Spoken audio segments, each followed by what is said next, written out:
Hello friends, स्वागत है आपका हमारे यूट्यूब चैनल पर।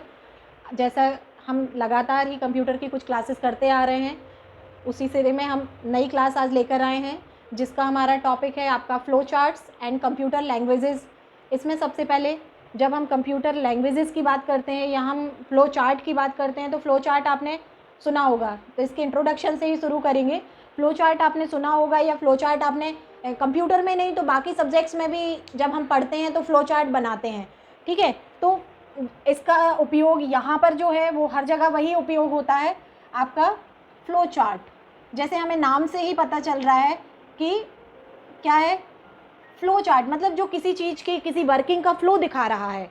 जैसे मान लीजिए हम सिंपल सा किसी भी चीज़ के लिए फ़्लो चार्ट बनाते हैं, मान लेते हैं हम चाय बनाने के लिए फ़्लो चार्ट बनाते हैं, तो क्या करेंगे? सबसे पहले इस तरह से हम ले सकते हैं कि हम सबसे पहले क्या लेंगे, इंग्रेडिएंट्स लेंगे। जैसे दूध ले लिया, चाय पत्ती ले ली, शक्कर ले ली, अदरक, जो जो कुछ इंग्रेडिएंट्स हैं हम वो ले सकते हैं, तो वो एक हो जाएगा। उसके बाद हमें क्या करना है, उसको कितनी देर खौलाना है, क्या करना है, गैस जलाना है, उसमें क्या क्या डालना है, तो उस तरह से वो उसकी प्रोसेस हो जाती है। और उसके बाद हमें क्या प्राप्त होगा, ठीक है।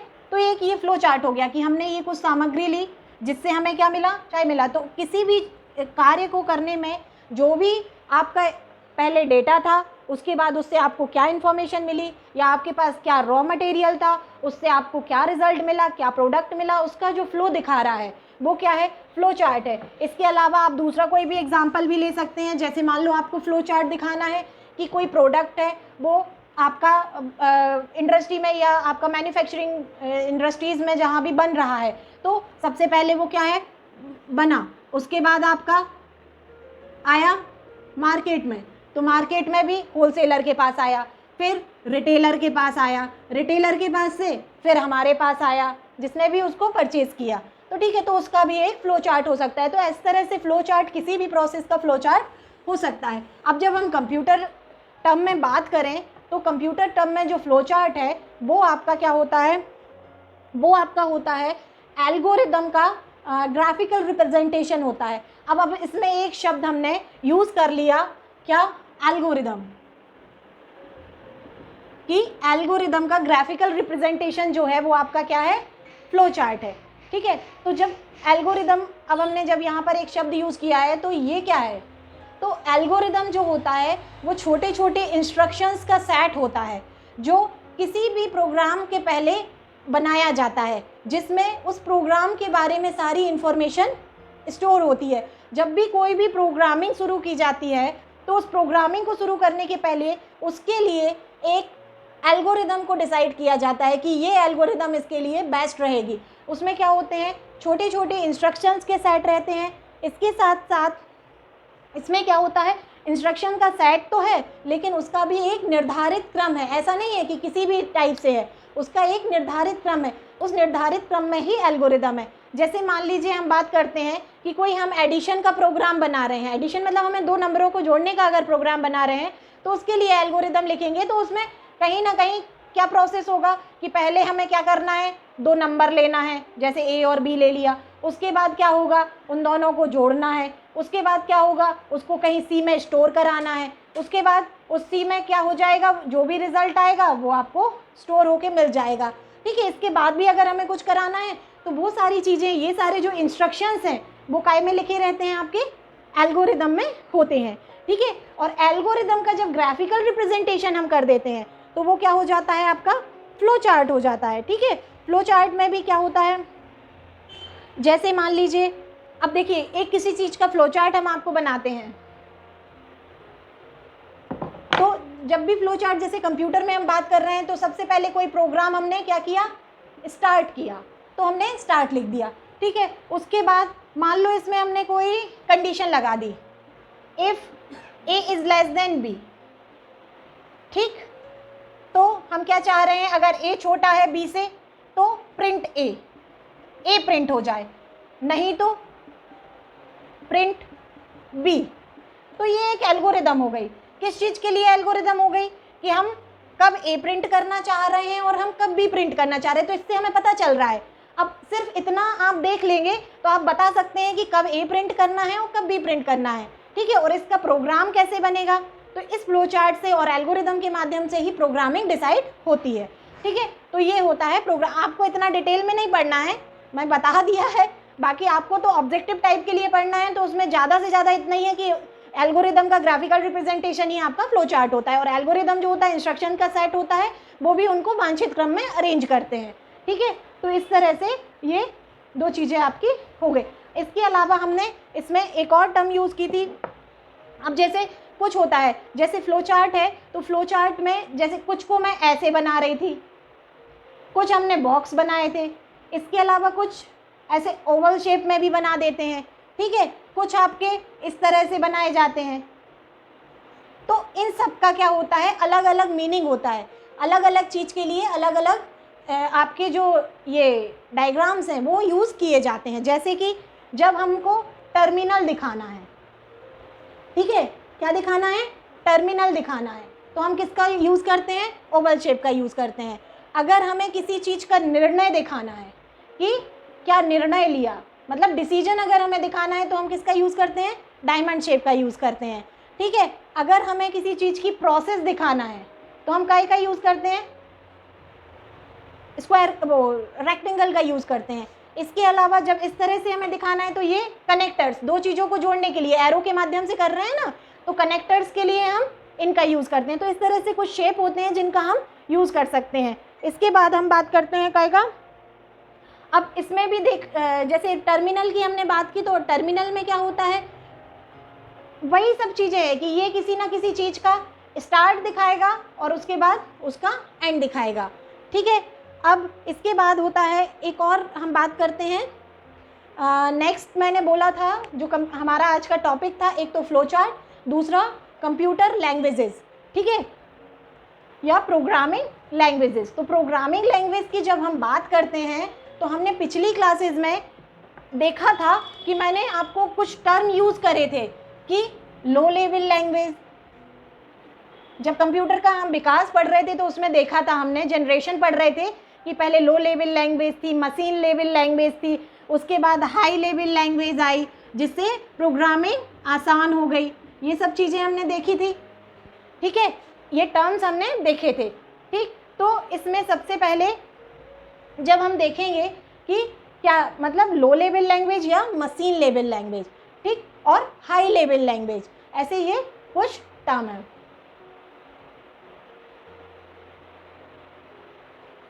तो इसमें सबसे पहले हम देखते हैं, इसके अलावा एक और होती है, वो होती है असेंबली लैंग्वेज, ठीक है। Machine level language, high level language, इसके साथ साथ एक और होती है, वो होती है आपकी कौन सी, असेंबली लैंग्वेज, ठीक है।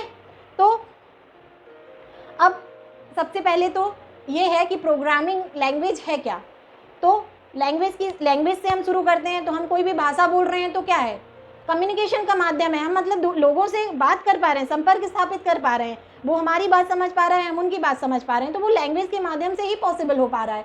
तो इसी तरह से जब कंप्यूटर में हमें प्रोग्रामिंग करनी थी या कंप्यूटर में कोई भी इंस्ट्रक्शन हमें सेट करने थे, तो वो इंस्ट्रक्शन किस माध्यम से सेट करे जाएँ, तो उसके लिए लैंग्वेज की ज़रूरत पड़ी। कोई हमें सॉफ्टवेयर बनाना था, जैसे मान लीजिए सॉफ्टवेयर आपको बनाना था, मान लो कैलकुलेटर ही आपके बनाना, ठीक है, कैलकुलेटर आपको बनाना, तो कैलकुलेटर क्या क्या कर सकता है, एडिशन भी करता है, मल्टीप्लिकेशन करता है, डिवीजन करता है, मान लो अर्थमेटिक जो भी आपके मैथमेटिकल जो भी कैलकुलेशंस है वो कैलकुलेटर कर रहा है।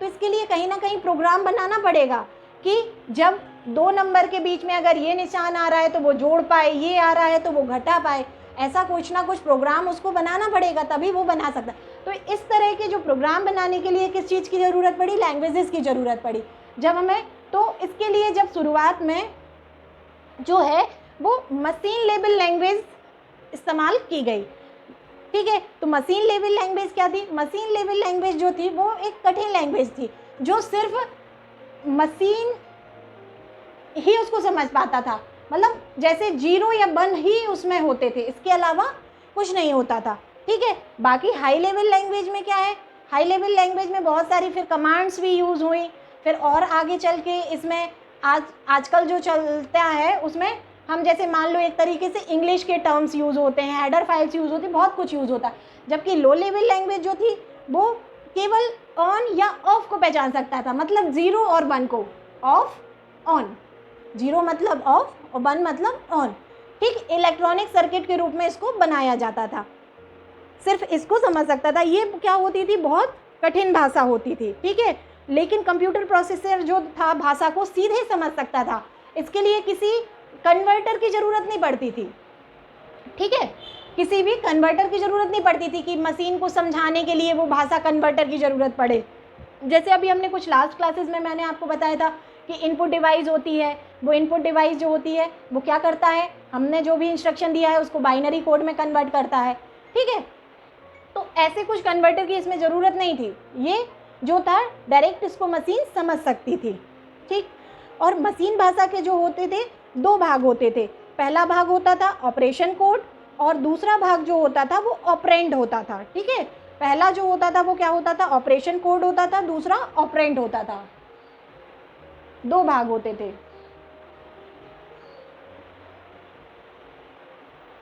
ऑपरेशन कोड और ऑपरेंड, ठीक। तो ऑपरेशन कोड जो होता था, नाम से ही पता चल रहा है कि जो भी ऑपरेशन हो रहा है उसके बारे में जानकारी इसमें होती थी, ठीक है। दूसरा क्या है आपका ऑपरेंड, तो ऑपरेंड क्या होता था, जो भी आपके मेमोरी में डेटा प्रोसेस किया जा रहा है उसकी लोकेशन को बताता था कि उस किस लोकेशन पे वो डेटा है, ठीक है। ये तो ऑपरेशन बता रहा है, मान लो जोड़ रहे हैं तो ये जोड़ना बता रहा है कि हम जोड़ रहे हैं, लेकिन किस लोकेशन पे जोड़ रहे हैं वो क्या बताता था, ऑपरेंड बताता था, ठीक है। ऑपरेंड जो होता था वो उसकी लोकेशन बताता था। अब मशीन लैंग्वेज सिर्फ मशीन इसको समझ सकती थी, तो ये इसका क्या था, नुकसान था। हर कोई इसको आसान नहीं था, हर कोई नहीं इसको सीख सकता था, हर कोई बना नहीं सकता था, लेकिन इसके कुछ फ़ायदे भी थे। जैसे पहला तो फ़ायदा यही था कि इसको ट्रांसलेटर की ज़रूरत नहीं है, सीधा मशीन इसको समझ लेता था। दूसरा, ये फास्ट होती थी। फास्ट क्यों होती थी, क्योंकि कन्वर्ट नहीं करना है, इसका ट्रांसलेशन नहीं करना है, तो हम डायरेक्ट समझ पा रहे हैं। हम ऐसे ही समझ सकते हैं, जैसे मान लीजिए मैं हिंदी बोल रही हूँ और सामने वाला कोई चाइनीज़ बोल रहा है, अब बीच में एक ट्रांसलेटर चाहिए पड़ेगा, टाइम लगेगा, पहले हम बोलेंगे, वो ट्रांसलेट करेगा, उसको बताएगा, वो बोलेगा, फिर ट्रांसलेट करेगा, फिर हमें बताएगा, ठीक है ना। जबकि इसमें ऐसी ज़रूरत नहीं पड़ती थी, क्योंकि डायरेक्ट मशीन इसको समझ पा रही थी। कुछ कमियाँ भी थी, जैसे क्या कमी थी, इसमें प्रोग्राम तैयार करना कठिन था, गलतियों की संभावना ज़्यादा थी, क्योंकि सिर्फ 0 और 1 पे काम कर रहा है, हर सब चीज़ एक जैसी दिख रही है, ठीक है। इसके अलावा मशीन भाषा में गलतियों को सुधारना भी कठिन था। अब मान लो आपके पास ऐसे बहुत सारे नंबर लिखे, अब आप कहाँ ढूंढेंगे कि कौन सी गलती हमें सुधारनी है, ठीक है। तो ये कुछ इसमें क्या था, आपकी कमियां थी। इसके बाद हम बात करते हैं किसकी, असेंबली लैंग्वेज की। ये सब टर्म मैंने आपको जब कंप्यूटर का विकास बताया था, कंप्यूटर के जनरेशन्स बताए थे, उसमें इन सब टर्म को हमने कहीं ना कहीं यूज़ किया था। तो अगर वहाँ आपको नहीं समझ में आया था तो आप यहाँ अच्छे से उसको समझ सकते हैं। जैसे असेंबली भाषा, तो असेंबली भाषा जो थी वो भी एक लो लेवल लैंग्वेज ही थी, ठीक है, लेकिन इसमें क्या होता था, इसको मशीन लेवल लैंग्वेज में बदलने के लिए क्या करना पड़ता था, इसमें एक असेंबलर लगा रहता था। इसको मशीन लेवल लैंग्वेज में जब बदलना पड़ता था तो क्या लगा रहता था, असेंबलर। बता देती हूँ मैं आप लोगों को।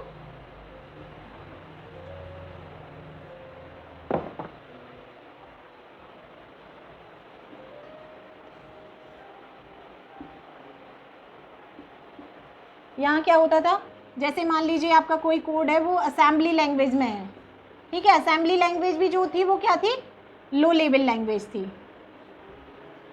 ठीक। असेंबलर लगा होता था जो क्या करता था, इसको मशीन लेवल लैंग्वेज में बदलता था, ठीक है। अब यहाँ आ गया है ना वो चीज़ कि एक ट्रांसलेटर की ज़रूरत पड़ने लगी, ठीक। ये क्या है, इसमें असेंबली लैंग्वेज में आपको एक तो ये फैक्ट याद रखना है कि ये क्या है, लो लेवल लैंग्वेज है, पहली बात। दूसरी बात, इसके लिए इसको लो लेवल लैंग्वेज से मशीन लेवल लैंग्वेज में बदलने के लिए काय की ज़रूरत पड़ेगी, असेंबलर की ज़रूरत पड़ेगी। तीसरा चीज़, इस भाषा में उसमें हम क्या कर रहे थे, सिर्फ 0 और 1 को समझ रहा था मशीन। इसमें क्या है, अक्षर और अंकों से बने न्यूमेरिक कोड होते हैं, अक्षर भी होते हैं और अंक भी होते हैं, ठीक है। अक्षर और अंकों से बने क्या होते हैं, न्यूमेरिक कोड होते हैं, ठीक है। ये टर्म्स याद रखना, क्योंकि ये सब चीज़ें क्या होती है आपके ऑब्जेक्टिव टाइप क्वेश्चंस में पूछ लिया जाता है कि असेंबली लैंग्वेज में क्या यूज़ होता है, तो न्यूमेरिक कोड का यूज़ किया जाता है, ठीक है।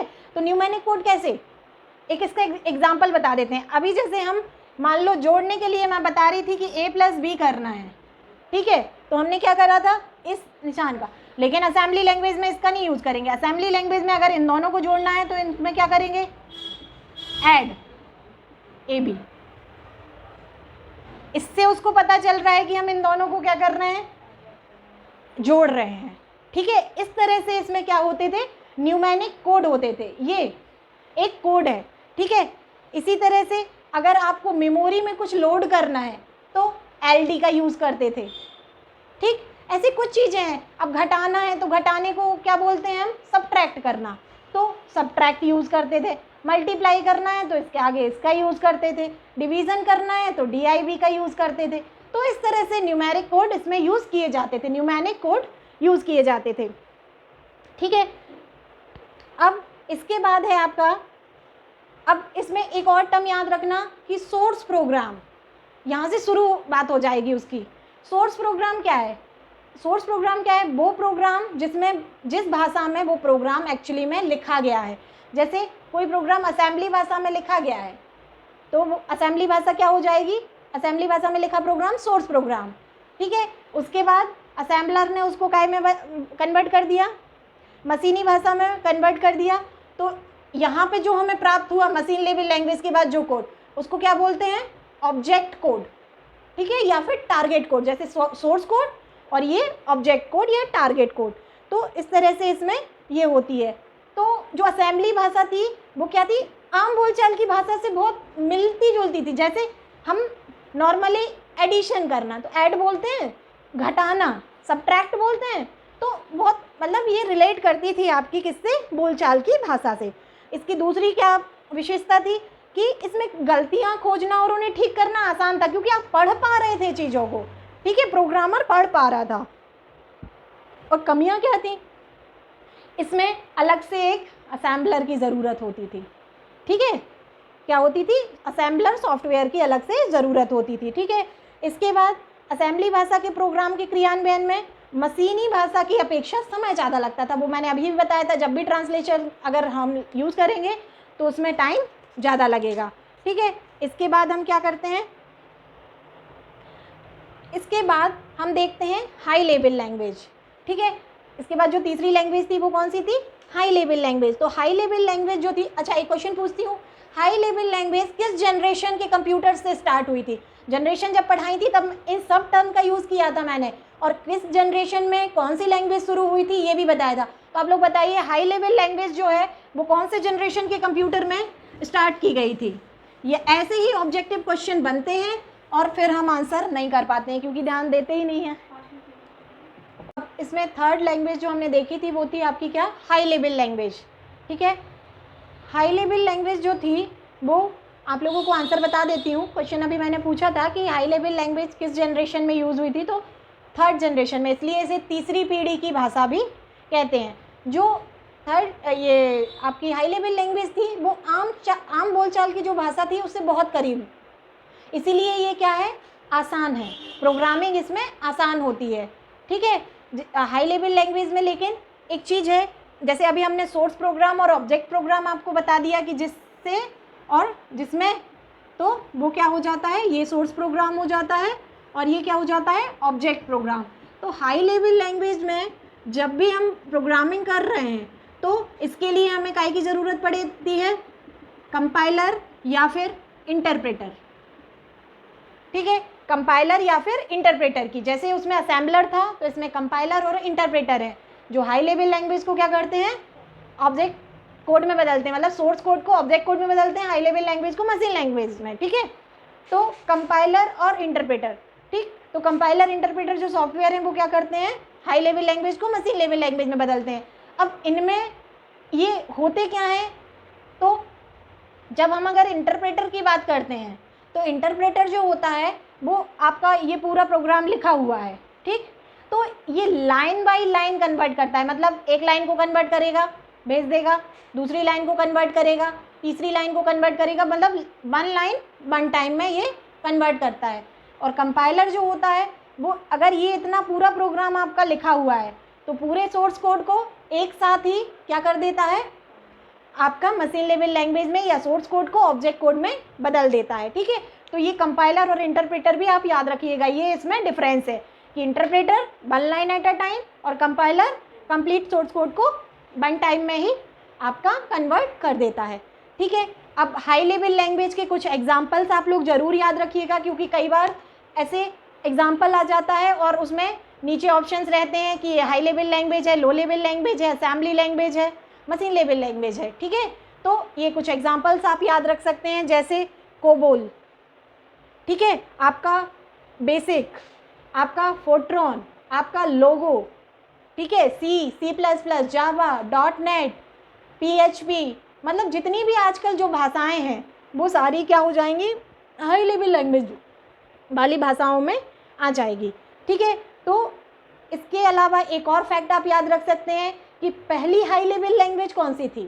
तो इसका आंसर चलिए आप लोग ढूंढ के बताइएगा, नहीं तो कल के लेक्चर में हम आपको इसका आंसर दे देंगे, ठीक है। तो पहली हाई लेवल लैंग्वेज कौन सी थी। इसके अलावा कुछ चीज़ें और आप लोगों को इसी से लैंग्वेज से रिलेटेड बता देते हैं, जैसे फर्स्ट जनरेशन में कौन सी भाषा का उपयोग हुआ था, फर्स्ट जनरेशन कंप्यूटर में machine level language, second generation of computer assembly language, third generation of computer अभी आपको बताया high level language, fourth generation computer में आपका डोमेन स्पेसिफिक लैंग्वेजेस आ गई थी जो पर्टिकुलर डोमेन पे काम कर रही थी, ठीक है।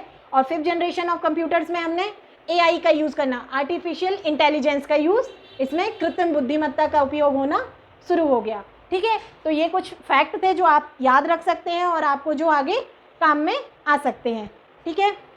इसके बाद हम देखते हैं कुछ चीज़ें और हम देख लेते हैं, जैसे कुछ शॉर्ट फॉर्म हैं, कौन कौन से आपके शॉर्ट फॉर्म हैं जो हम इसमें देख सकते हैं।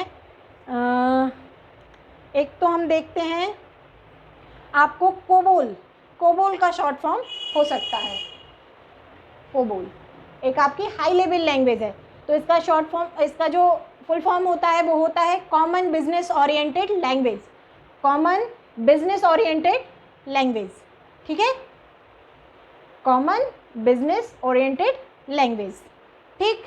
इसके अलावा आपका है कोमल, COMAL, कोमल क्या होता है, कॉमन एल्गोरिथमिक लैंग्वेज, ठीक है। एल्गोल, ALGOL, एल्गोल, तो ये होता है आपका एल्गोरिथमिक लैंग्वेज, ठीक है। तो इस तरह से कुछ चीज़ें हैं आपकी, छोटे छोटे ये टर्म्स हैं जो आप याद रख सकते हैं। इसके अलावा एक दो आपको और फैक्ट बता देती हूँ। वह भाषा कौन सी है जिसको कंप्यूटर समझता है और उसको प्रोसेस करता है, तो कौन सी भाषा है, सिर्फ मशीन लेवल लैंग्वेज को ही समझता है और उसको ही प्रोसेस करता है, इसीलिए हर उसके साथ हमें कोई ना कोई ट्रांसलेटर चाहिए होता है, ठीक है। इसके अलावा एक और फैक्ट है, जैसे कि कौन सी लैंग्वेज मशीन इंडिपेंडेंट लैंग्वेज है, कौन सी लैंग्वेज जो है वो मशीन इंडिपेंडेंट है, तो वो है आपकी high level language. High level language जो है वो मशीन इंडिपेंडेंट लैंग्वेज है, ठीक। इस तरह से ये कुछ आपके क्या है, ये कुछ आपके फैक्ट थे इससे रिलेटेड। इसमें जो भी डाउट हो वो आप कमेंट सेक्शन में हमसे पूछ सकते हैं। आप वीडियो को पूरा देखें, आपको बहुत कुछ नॉलेजेबल इसमें मिलेगा और आपकी तैयारी में सहायता भी करेगा, ठीक है। अब हम कल के जो क्वेश्चंस थे उनके आंसर देख लेते हैं। कल मैंने आपसे कुछ क्वेश्चंस पूछे थे जिनके आंसर मैं आपको आज बता देती हूँ। तो पहला क्वेश्चन मैंने आपसे पूछा था CD-ROM का पूर्ण रूप क्या है, तो CD-ROM का जो पूर्ण रूप है वो compact disc read only memory. दूसरा क्वेश्चन था कंप्यूटर में स्मृति का प्रकार नहीं है, तो इसमें जो ऑप्शंस थे उसमें आंसर है सर्वर। नेक्स्ट क्वेश्चन है ऐसे एप्लीकेशंस के लिए मैग्नेटिक टैप प्रैक्टिकल नहीं है जिसमें डेटा शीघ्र रिकॉल किया जाना है क्योंकि टैप है, तो टैप जो है वो है सिक्वेंशियल एक्सेस मीडियम। कल ये सब चीज़ें मैंने आपको बताई थी, आप इनको समझ सकते हैं। नेक्स्ट क्वेश्चन है जब आप PC पर किसी डॉक्यूमेंट पर कार्य करते हैं तो डॉक्यूमेंट अस्थायी रूप से कहाँ स्टोर किया जाता है, तो इसका आंसर है रैम में किया जाता है, ठीक है। कंप्यूटर में रैम का तात्पर्य क्या है, random access memory. Next computer hardware जो आंकड़ों की बहुत अधिक मात्रा का भंडारण कर सकता है वो क्या है आपका, इसमें जो ऑप्शंस थे उसके अनुसार आपका मैग्नेटिक टैप और डिस्क दोनों ही इसके आंसर हैं। कंप्यूटर हार्डवेयर जो सिलिकॉन का बना होता है, आंकड़ों को बहुत अधिक मात्रा में भंडारण में रख सकता है, कहलाता है chip. Next question, pen drive है तो पेन ड्राइव एक इलेक्ट्रॉनिक मेमोरी है, कल आपको बताया ही था। नेक्स्ट क्वेश्चन, कैश मेमोरी का प्रयोग किया जाता है तो कैश मेमोरी का प्रयोग मेमोरी और प्रोसेसर के बीच गति के अवरोधक को कम करने के लिए किया जाता है। नेक्स्ट क्वेश्चन, कंप्यूटर में एक अनुप्रयोग से दूसरे अनुप्रयोग में सामग्री का अंतरण कहलाता है तो dynamic data exchange. Next question, pen drive है तो वही पेन ड्राइव क्या है आपका, सेकेंडरी स्टोरेज है, इलेक्ट्रॉनिक स्टोरेज है। नेक्स्ट क्वेश्चन, रजिस्टर्स उच्च गति स्मृति तत्व हैं जो स्थित होते हैं, वो स्थित होते हैं कहाँ, रोम में, कल भी आप लोगों को इस चीज़ को बताया था। Next question, reusable optical storage का एक्रोनियम है तो इसका एक्रोनियम क्या है, CDRW, मतलब इसका शॉर्ट फॉर्म लिखना था रीयूजेबल ऑप्टिकल स्टोरेज तो CDRW। नेक्स्ट क्वेश्चन, कंप्यूटर का बिल्ट इन मेमोरी है तो कंप्यूटर की जो बिल्ट इन मेमोरी है तो वो कौन सी होती है, रोम होती है। कल जैसे कि आप लोगों को हमने बताया था कि रोम जो होता है वो आपका कंप्यूटर जब बनता है, मैन्युफैक्चर होता है, उसी टाइम उसको प्रोग्राम कर दिया जाता है तो रोम जो होती है बिल्ट इन मेमोरी होती है। CD क्या है तो CD से हम पढ़ और लिख दोनों सकते हैं। फाइल को सेव कर कंप्यूटर बंद कर देने पर डेटा यथावत रहता है, कहाँ पर, सेकेंडरी स्टोरेज में। अगर जनरल टर्म में हम सुनते हो तो हार्ड डिस्क में रहता है तो वो सेकेंडरी स्टोरेज है। नेक्स्ट क्वेश्चन, निम्नलिखित में से कौन सी मेमोरी का सबसे कम एक्सेस समय है तो वो है cache memory. Next, virtual memory का आकार निर्भर करता है तो वर्चुअल मेमोरी का आकार डिस्क स्पेस पर निर्भर करता है। नेक्स्ट क्वेश्चन, एक डिवाइस को डेटा और इंस्ट्रक्शन लोकेट करने और उन्हें CPU को उपलब्ध कराने में लगा समय कहलाता है तो वो है एक्सेस टाइम। ये टर्म मैंने कई बार यूज़ करती थी कल के लेक्चर में, अगर आपने देखा होगा कि सर्च करना है तो वो कितना एक्सेस करने में कितना टाइम लेगा, ठीक है। इनमें से सबसे तेज मेमोरी है तो जो ऑप्शंस थे उनमें से है आपका रजिस्टर्स। नेक्स्ट क्वेश्चन था, किसी स्टोरेज मीडियम में स्टोर की जा सकने वाली डेटा की अधिकतम मात्रा को कहते हैं तो आंसर है स्टोरेज क्षमता, पता ही चल रहा है, स्टोरेज कैपेसिटी, क्वेश्चन से ही पता चल रहा है। नेक्स्ट क्वेश्चन, CDRW का फुल फॉर्म है कॉम्पैक्ट डिस्क रीड राइट। जब पावर ऑफ बंद कर दी जाती है तो यह मेमोरी अपने डेटा को खो देती है, कौन सी मेमोरी है आपकी तो वो है आपकी वॉलेटाइल मेमोरी। कल मैंने बताया था इंग्लिश टर्म याद रखना, इंग्लिश टर्म भी आती है वॉलेटाइल और नॉन वॉलेटाइल, स्थायी अस्थायी, ठीक है। तो वो किस प्रकार की मेमोरी है, वॉलेटाइल मेमोरी, मतलब वॉलेटाइल मतलब है अस्थायी मेमोरी, ठीक है, पावर ऑफ करने से उसका डेटा चला जाता है। नेक्स्ट क्वेश्चन, वह डेटा जो मेमोरी में निर्माण के समय ही रिकॉर्ड किया गया हो और उसे प्रयोक्ता परिवर्तित या मिटा नहीं सकता कहलाता है केवल रीड ओनली मेमोरी। बोला ना कि वो प्रोग्रामिंग के समय तय हो जाती है, फिर आप उसमें बदलाव नहीं कर सकते। नेक्स्ट क्वेश्चन, रैम वॉलेटाइल या अस्थायी मेमोरी है क्योंकि उसमें अगर लगातार पावर सप्लाई नहीं हो रहा है, पावर सप्लाई बंद हो जाती है तो उसमें से डेटा क्या हो जाता है, इरेज हो जाता है। नेक्स्ट क्वेश्चन, जब इसमें बिजली बंद हो जाती है तो मेमोरी के डेटा या कंटेंट नष्ट या गुम नहीं होते हैं तो वो कौन सी है, इसके आपका आंसर है उपरोक्त सभी, मतलब रोम, EEPROM और EEPROM, ठीक है। ये कुछ क्वेश्चंस थे जो मैंने कल की क्लास में आपसे पूछे थे। अब आज हम देखते हैं आज के कुछ क्वेश्चंस जो आपके लिए उपयोगी हो सकते हैं परीक्षा की दृष्टि से। तो पहला क्वेश्चन है आपका, इनमें से कौन कंप्यूटर भाषा नहीं है। अगर आपने कंप्यूटर भाषा के जो मैंने एग्जाम्पल्स बताए हैं वो अच्छे से देखे होंगे तो आप बता पाएंगे कि इसमें से कौन सी कंप्यूटर भाषा नहीं है। जैसे ऑप्शन है बेसिक, फोर्ट्रॉन, कोबोल या IBM। नेक्स्ट क्वेश्चन, फोर्ट्रॉन भाषा का प्रयोग किया जाता है फोटो बनाने में, व्यवसाय में, गणित में या शिक्षा में। नेक्स्ट, प्रोग्राम के लिए विकसित पहली उच्च स्तरीय भाषा बेसिक, फोर्ट्रॉन, लोगो या कोबोल। लोगो भाषा का प्रयोग किया जाता है व्यवसाय में, गणित में, बच्चों की शिक्षा में या सरल भाषा लिखने में। बेसिक भाषा का प्रयोग किया जाता है व्यवसाय में, गणित में, बच्चों की शिक्षा में, सरल भाषा को सीखने में।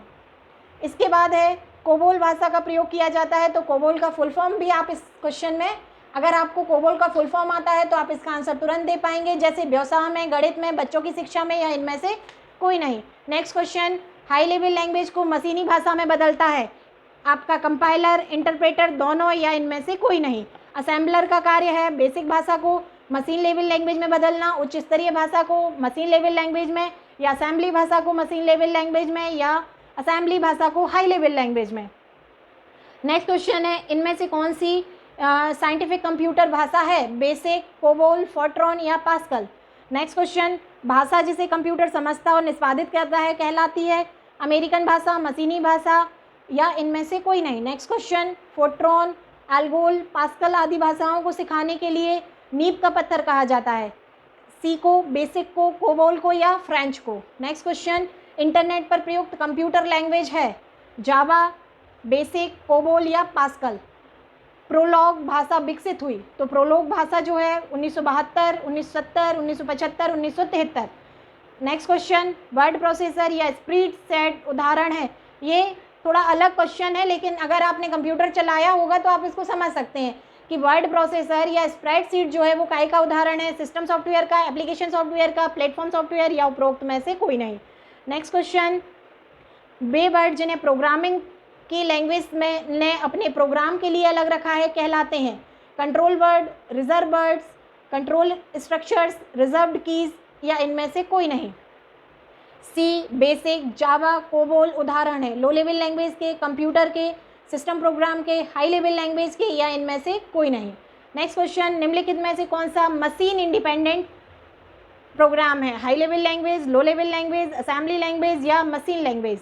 नेक्स्ट क्वेश्चन, असेंबली लैंग्वेज है एक machine language, high level language, low level language, computer assembler करना या इनमें से कोई नहीं। नेक्स्ट क्वेश्चन, किसी कंप्यूटर प्रोग्राम में बच्चों द्वारा प्रयुक्त भाषा प्रायः कौन सी होती है? जावा, लोगो, पायलट या बेसिक।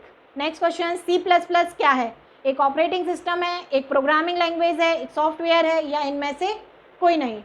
ये थे आपके आज के क्वेश्चंस। आप इनके क्वेश्चंस के आंसर कमेंट सेक्शन में ज़रूर दीजिए, और जो भी आपको डाउट है वो आप कमेंट सेक्शन में हमसे पूछ सकते हैं। आप हमसे जुड़े रह सकते हैं और अपनी तैयारी को जारी रख सकते हैं। Thank you.